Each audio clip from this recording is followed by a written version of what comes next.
aloba na nzambe na yebisaki bino après wana bolanda sikoyo thème mosusu bozala attentif na thème bozolanda sikoyo elobi Dieu veut que nous prions pour des buts précis. Dieu veut que nous prions pour des buts précis. Frères et sœurs en Christ, je vous rappelle encore, en priant, ne multipliez pas de vaines paroles. En priant, ne multipliez pas de vaines paroles, s'il vous plaît. Matthieu 6, 7 à 8. Frères et sœurs en Christ, Dieu veut que nous prions pour des buts précis et que nous soyons explicites dans nos requêtes. Bana Nzambe. Nzambe alingi tango tozobondela tozalaka précis. Et ne multipliez pas de vaines paroles. Mais tozalaka précis na mabondeli na biso. Olingi nini? Ava obondela ometuna na lingi nini? Nazo bondela pona nini? Tokende kamwa musika atata na suyaki oyote et au pesa moi passe mais likambote na osale fort. Les chrétiens aiment Dieu mais ne savent pas toujours comment prier. En cela, ils ne sont pas différents des disciples demandant à Jésus, Seigneur, enseigne-nous à prier. Comme Jean-Baptiste l'a enseigné à ses disciples. Jésus-Christ, frères et sœurs en Christ, pour recevoir, il faut demander. Disait Jésus-Christ à ses disciples. Pour recevoir, il faut demander. Pour na ozwa, pour ba répondre yo, il faut osenga. Soko sengite, ba kopesa opite. Yo olio senga, obani kotinla ba moto. Olobi wana prière. Olio senga, obani kotinla ba moto. Obani kotinla ba malédiction. Demandez et on vous donnera. Frappez et on vous ouvrira. C'est ça. La prière n'est pas, la prière n'est pas la louange, l'adoration, la méditation, l'humiliation, la confession ou la supplication, mais une requête précise. Ah ouais, parce que va bien. Adoration, c'est la prière. Louange, c'est la prière. Confession, c'est la jamais prière. Comment quitter ça, c'est la prière. Supplication, c'est la paix de sang beauté. Alors, yo sikoyo, tango zoyo kayango. L'église na bino, ba prêcha bino ngote. Kende kotuna musala nzambe na yo. Loba na yoki, pasteur Jacques Alobi, adoration c'est la prière, supplication c'est la prière, louange c'est la prière, confession c'est la prière. Mais awa yo pesa rabiso ngote, o la rabiso ngote. Alors, si quoi yé akoye sa yo la différence qui existe entre adoration, prière, supplication, confession, il y a une différence. Si on a une définition, il y a confession ngolobani. Confession ngoloba. Reconnaître tes péchés et demander pardon à Dieu. Voilà les prières. Au moins, il y a des prières. Adoration, louange, louange, vous louer, n'a pas bien fait, oh yasali. Ba louer, on a ba trompette, n'a ba mbunda, n'a bilo rebelle. Donc, les prières. Voilà, on a mis baliga, oh etikali. Bon, on va passer, on va expliquer bino.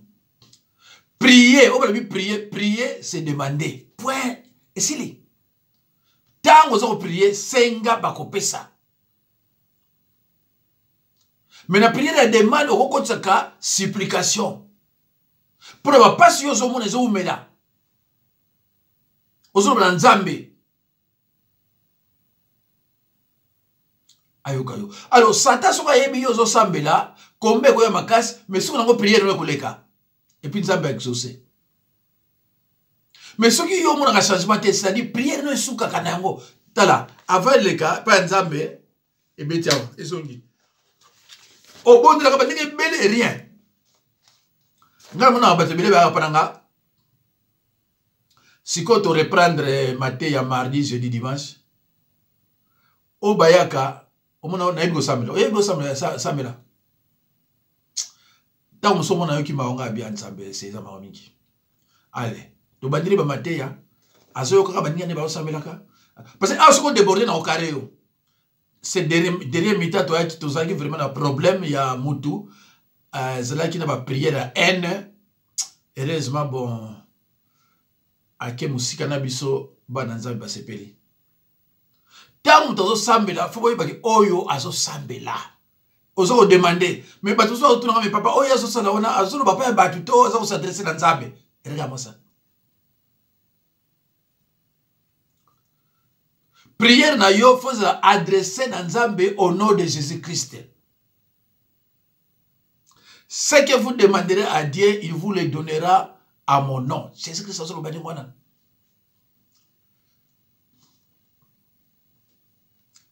Alors, mes frères et sœurs, je reprends. Pour recevoir, il faut demander, disait Jésus-Christ à ses disciples. La prière n'est pas la louange, ni adoration, ni la méditation, ni l'humiliation, la confession ou la supplication. Mais la prière est une requête précise. Permettez-moi d'insister sur ce point. La prière consiste à demander et rien d'autre. La prière consiste à demander et rien d'autre. Frères et sœurs de Christ, Dieu veut que nous prions pour des buts précis et que nous soyons explicites dans nos requêtes. Écoutez ce que la Bible nous enseigne dans Matthieu 7, 7. Boyoka. Prière. Oyo Bible zako la mission na 7, 7. Demandez et on vous donnera. C'est clair. C'est clair. Yo bani ko kamata mbelo ko malédiction ko zokisila ka moto malédiction na bino na zokisila bino. Oh non. Et puis, na Bible, prière d'autorité la raté. Hein? Prière d'autorité la raté. Oh, on a aussi la prière d'autorité la raté. Peut-être que on peut s'en battre, kala, tout ça, pour ne pas y avoir qui tout le monde bino baramona mutute. Prière d'autorité dans la Bible est raté. Prendre l'autorité. Prenez l'autorité. Parce que prier, c'est demander. Tant que nous doit prendre l'autorité, et ça se prière, et ça prendre l'autorité. Bon, oui, mais belé ce qu'on a dit. Le bon pasteur na yo, son on a le bimabe, allez, quand la vidéo le bakin a le bimabe. N'a qu'on répondre malamoko. De toute façon, so yebise que zanga ou banga ou le canaïté. Alors ici, le Seigneur nous invite à demander inlassablement, à chercher et à chercher toujours, à frapper et à frapper avec persistance. La sagesse et la puissance. Non, attends.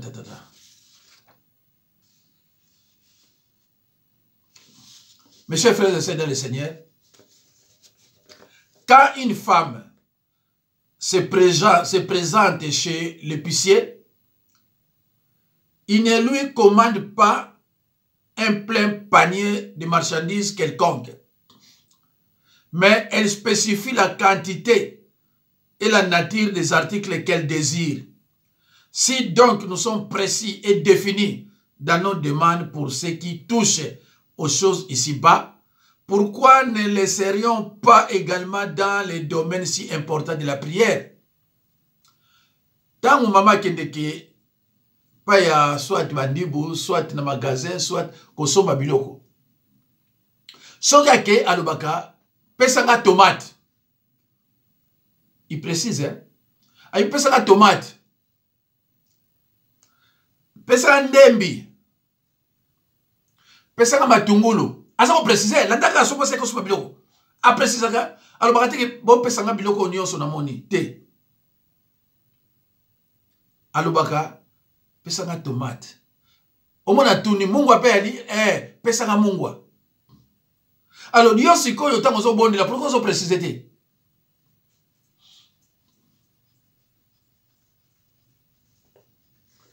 Éternel Père de gloire, je suis attaqué par mes ennemis. Couvre-moi s'il te plaît du sang de Jésus-Christ. Combat à ma place. Éloigne de moi, éternel Père de gloire, mes ennemis. Mais Satan a droit à kusimba yo. A droit. Yo comme yo, ozala noko, ozala tata mwasi, zwa, oh kindokite, wana kindokite. Hein? Tango suba ongo tubazala problème na yo te. Masumu na yo ezotungisa yo. Oza propreté. Okomi ezala tata mwasi, ezala noko, ezala kingandi zwa. Ndeko samira wapi. Hein? Batu ya pain du soir na lobaka na vous êtes des faux pasteurs. Mutu moko répondant ngazate. Comment qu'on l'exemple dans un milieu wani wana? Ozala noko, ozala. Omona batu batoki talebele. Parce que bazo mater. Bon c'est que ça ngaye, c'est vrai? Si on t'a bilongi na bino beaucoup ba vilain. Allez, vous autres na moto. Déjà comme vilain, vous autres na sous moto. Mais c'est grave ça. Or, Bible dit moi, Nzambe, azara toujours na joie. Quelles que soient les circonstances, azara toujours na joie. Yo comme vilain, on a moto. Bando bana otina moto. Ils ont la Bible te. Na biso bana Nzambe, ba chrétien, to tinda moto te. Ba maté belé, parce que pesa bino, ils ont la Bible te. Mais parce que ayemi ne peut le côté, asala cours biblique te, abenga ma pété. Allez, à ce qu'on débrouille, quand on a un peu de débrouiller, quand on dit, ah, Marcelo, le Bible, c'est un peu le Bible. Ah, à mon avis, ils font le Bible. Il n'y a pas de Bible. Or, que bon, il va aller au Anatani, mon quoi, ça me sert dans sa été. Allez, il n'y a pas de tricher, il y a pour l'année, pour me soigner le bagui.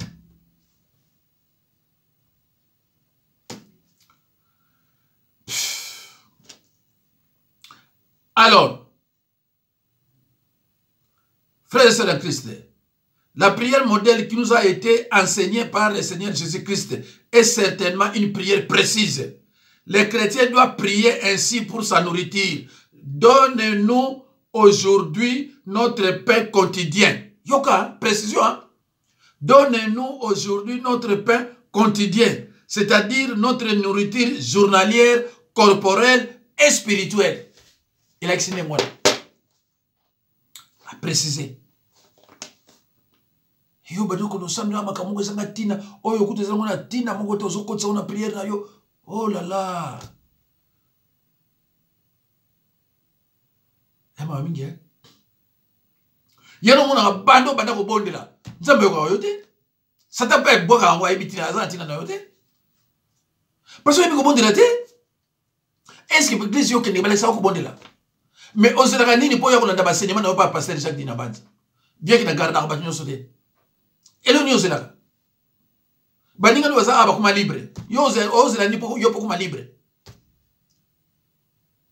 Miko so la bala ndako do amboa, o la o se retrouver na Kinshasa, o la ko mona net esprit miko zo la na mkongo na yo. Oh là là, ozamwa na Nzambe yo. Plus de 5 ans, plus de 10 ans, o la ndako mona l'esprit mabe, kuna munde ba miloko zo lela, kuna munde kufi, o la ka o kena osala ba mabala ya butu, yo mto bala. Mais c'est quoi ça? Comment vous avez la vie à Marc? Vous avez l'église. Hein? Vous avez la vie à Marc? Vous avez l'église.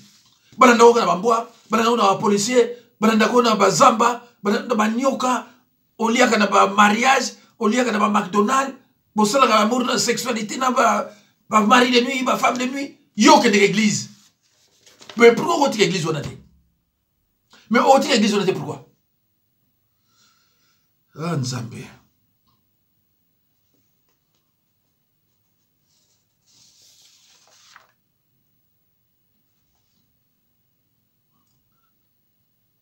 Alors, Nabanzi Voilà.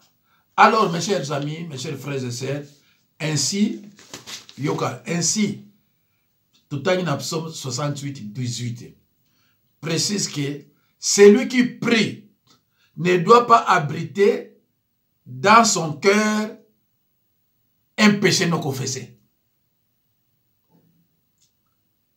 Si tu pries, si tu là, et que tu as un péché, oh, tu as confessé, mais ce n'est pas la prière, il y a là. Pour prier, il faut être propre spirituellement. Verset en Psaume 68, 18, précise que celui qui prie ne doit pas avoir dans son cœur un péché non confessé. Si vous ne faites pas cela, si vous ne faites pas ainsi, votre péché vous retrouvera. Nombre 32, 23. Ndekunanga. Si vous avez là, vous avez péché, vous avez confessé. Ta prière est une abomination. Vous avez là, vous avez ranki na mutu. Vous avez raté. Vous savez pourquoi? Mais dans Matthieu 6, 14 à 15. Oui, dans Matthieu 6, 14 à 15. Dans Matthieu 6, 14 à 15. Oza kosambela, mais oza ba ranki na batu. Waneza milimo ya, waneza ba ndoki. Omoni ndoki soka kanilo ennemi kanda. Pour le bisayon. Et là, c'est tout la basia. Bon, le bisayon, mais c'est une vérité. Et là, c'est tout la basia. Moi, c'est un ndoki. Ce qui a un ranki na yo. Tiliwa. Tiliwa. Oko sambela gate, oza na ranki na mutu. Oko sambela te, oza na jalousie, oza na orgueil, oza na makamoko, oyoyo, ya maben, na lokuta na munoko, mensonge. Oza na sambela pourquoi? Mais yebisanga, oza na sambela pourquoi? Landaka Bible, dans le Bible, Psaume 66, 18. Nombre 32, 23. Si vous ne faites pas cela, votre péché vous retrouvera. Partout où il y a des péchés, nous avons des péchés, nous avons. Parce que, au confesseur péché à monter, soit au libre au confesseur à monter. Nous avons Ozolanda, as pasteur, Ozolanda, as pasteur. Donc, nous avons ndenge zalaka. Yamona ngata na sala batu délivrance. Na otuna yo. Na oloba na yo. Étape esili, to passer sur une étape à réconciliation. Sur une étape à réconciliation, tu sali amote c'est pas le peine. Tu dois te réconcilier là-bas. Et ce sera bien ennemi. Et ce sera ba nyongo ya bato zo olinga ofutate. Olinga mutu wana abosa na yo garder nyongo na ye. Menza bazo mona qui d'autre encore ça tape zo mona yo. Alors, tant que tu as une réconciliation, on a commis na fait délivrance. On a seulement passé le bénéfice de la montagne. On a commis ce qu'on a fait en délivrance. Mais réconciliation, tu es obligé de faire la gêne. Parce que c'est un péché intérieur. Parce qu'il y a des péchés extérieurs, il y a aussi des péchés intérieurs. Mais il faut ouvrir mon salle en pour expliquer mon camarade dans le réconciliation, demander pardon, ça ne demande pas aux gênés. Mais ceux qui n'ont pas un ganga, yo qui n'a pas un ganga, après ils ont prié. Ou qui n'a pas un ganga, oye, ozo Jésus-Christ comme Seigneur et Sauveur, que n'a pas de baboui. Boni entre nous, bakenda l'église, a confessé les péchés n'a été, n'a mi coupa n'a ye, a yambi Jésus-Christ comme Seigneur et Sauveur, a kene mikronyoso, basali nzambe, bosaso yukuna 200 bien 300, a yebi pété. Presque 34, mais je viens de faire partir 6 ou 7. Hein? Je viens de faire partir 6 ou 7 parce que je n'ai pas de. Mais, je vais faire moi les cambo et on a fait partir. On a 7 ou 8 comme ça. Il faut discipliner dans l'église et discipliner dans le ministère. Mais le kola basala nzambe lelo bachaka mbongo liboso discipline ezate. Soko longoli ye kuna. Même da pesa nga mbongo bien. Siko ngana usani. Soki na longoli okuna ba ona pesa nga mbongo pesa bien. Ya ono ibana nzambe bazo banga basala nzambe basala nzambe te. Pananga même soko pesa o semana ninga malamu. Soko kema bena suspendre après na benganyo. Soki discipline ezate. Et pas yo kende olobaki oui pas na utaki eza pa musala nzambe. Ngandike basi basala kabaloba makambo na l'église ona tout ça. Ah pas nango mekate hein. Pas nango bekanote. Parce que na yebi ngamu to yebi liloba ngamu to zo lakisa yo. À travers makambo zo lakisa onde ko bika. Mais yo ko bikisa ngate. Donc discipline faut yala. Soki discipline était la benganyo. Parce que dans la Bible ça droit on est au benganayo. Dans ça que loko te oza libanda Bible. Allo bandeko je reprends. Psaume 66, 18. Précise que celui qui prie ne doit pas abriter dans son cœur un péché non confessé.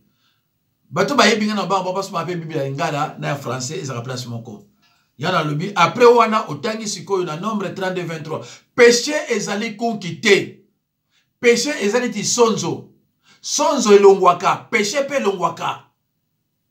Tanga na 1 Jean 1 9.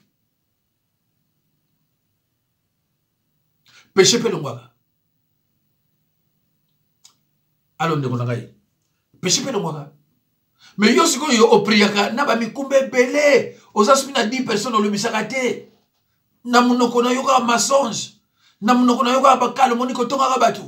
Ah mais ko prier pourquoi ndeko nangai yebisaka ko prier pourquoi? Lobby jeudi nazo prêcher la calmonie. Non, non, comment on va prêcher, mais ça la Bible était. Mais comment? Mais la Bible, oyo, mais ça on a même 6000.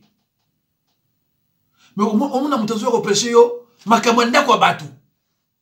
Mais c'est quoi ça? Monté au prêcher, yo, makamoyolo mide. Yo, mais comment on s'oblige à zoba? On oblige aux chrétiens. Pourquoi on l'a mutu, oyo, azolo ba comment on va batu, on va pola. Pour yo l'a d'akayango.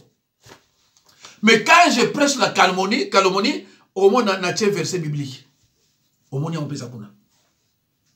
Pour le banayo, ce qu'on tonga rabatu, yeba rango que ce qu'on peut au confesser en côté, au keneba mona séjour de mort. Et au moment na nini, au côté na porte ya mukete, porte droite, au côté kuna te.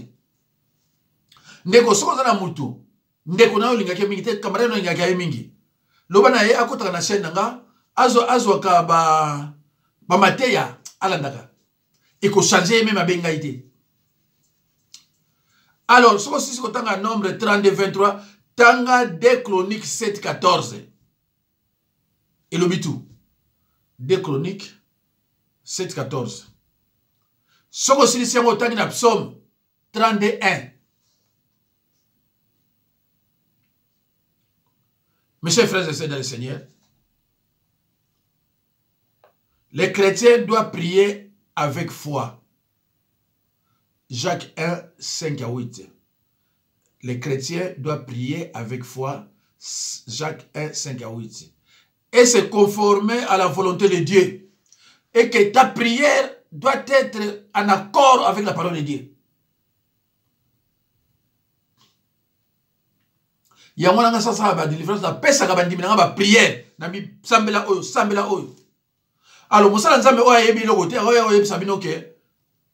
Pasteur azala droit peso prière te. Mais naza pasteur pourquoi? Alors, batu wana soki olandi bango neti na ko yomuto azoloba moko un faux prophète. Siko yo mutu ye azala droit pasteur azala droit peso prière te. Mais naza pasteur pourquoi? Mais ye a yebi délivrance te. Alors ba n'importe quoi. Mais yo olanda ye olanda nga. Après ça prophète, a pasteur te. Dans la Bible, après ça, alors prophète, un pasteur. Landaka mateya et pas ya prophète. Pardon, et pas ya pasteur. Ce qu'on dit muto, on a pasteur, on a nani apôtre, on a ce qui docteur. Bah docteur, na bino nyonso na mona ka na ligne, eza mawaminga mais comment docteur, un enseignant de la parole, à quoi prêcher le kabwe. Hein? Comment muto ba benga docteur? Azo péché biloko aboye ya bana mike oyo tindi ke bato comprendre te mais ami bengi docteur Na uti ko zwa ndeko mwa benga lubi.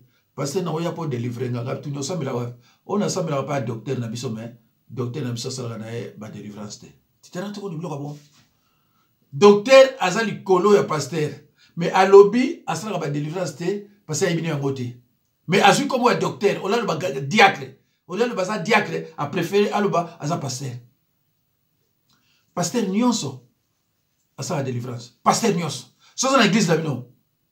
Net na yebi ba pasteur ya ba na uti mikolo na Amiens na uti na mboka mususu na pembeni na sa ba délivrance pa ya bato ba sambela kala na l'église na bi mais awa ba Amiens ba nani ba pasteur bazate ce sont des diacres mais ba lubi ba pasteur mais nous avons pasteur na zo sala ba délivrance pa na bino pourquoi nga na zo tika Paris na zo sala ba délivrance ti pa na bino kuna. Après ce que y ok pour ça. La mission de Jésus c'était de prêcher la parole, de libérer les captifs et de guérir les malades.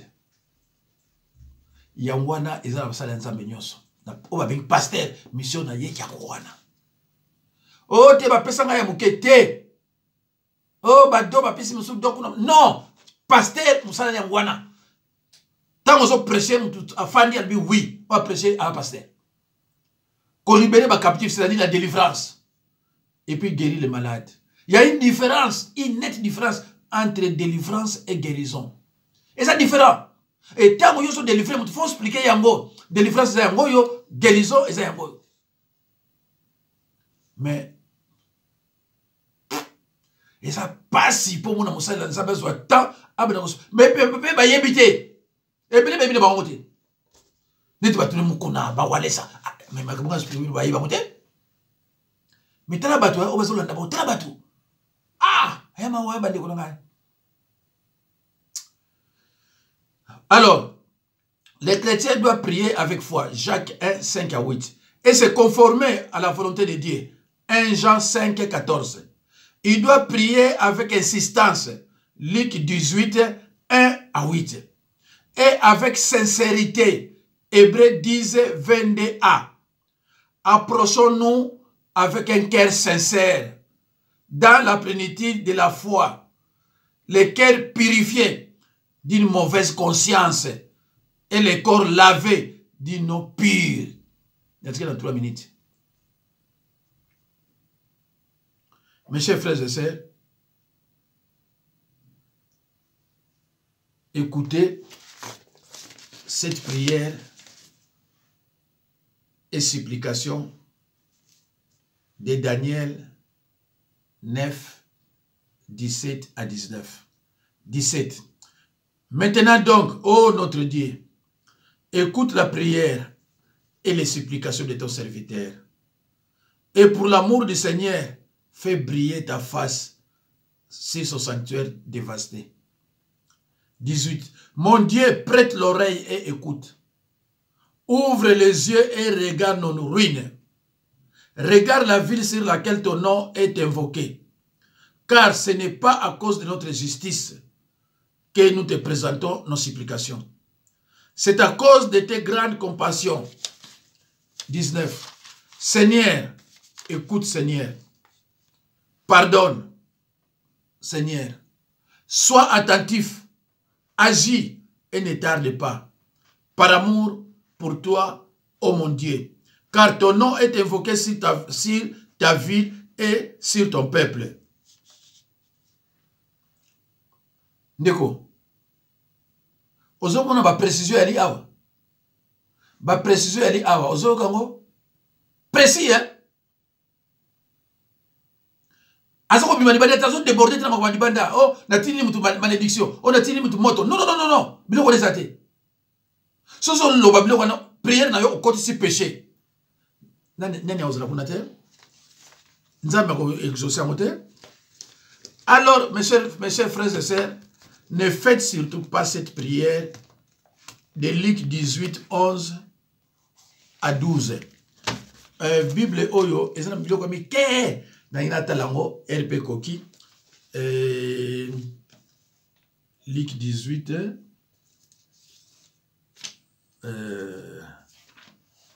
Ligue 18, 11 à 12. Na lobby, bosala la prière oyote. Omekaka kosala yango te. Parce que bino ba mususu ko tali loko mo na Bible, omoni yango eza bien, allez mbala moko yo commission ya yo. Or que okosala yango te. Prière ya un pharisien à Salaki 11 12. 11 babini yoka. Mais on a zomona te. Mes chers frères et sœurs, botango nandako hein. Voilà yango.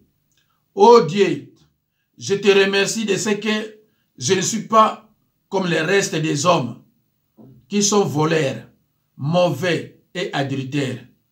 Je te remercie de ce que je ne suis pas comme ces collecteurs d'impôts. Je jeûne 2 fois par semaine et je te donne le 10e de tous mes revenus. Ndeko, prière onako, kosala yango te. Aza ko juger. Aza ko juger bato. Or yo, oko juger te. Alors oui, je ne suis pas comme le reste des hommes qui sont ravisseurs, qui sont adultères. Et je ne suis pas comme Moutoua Bempo.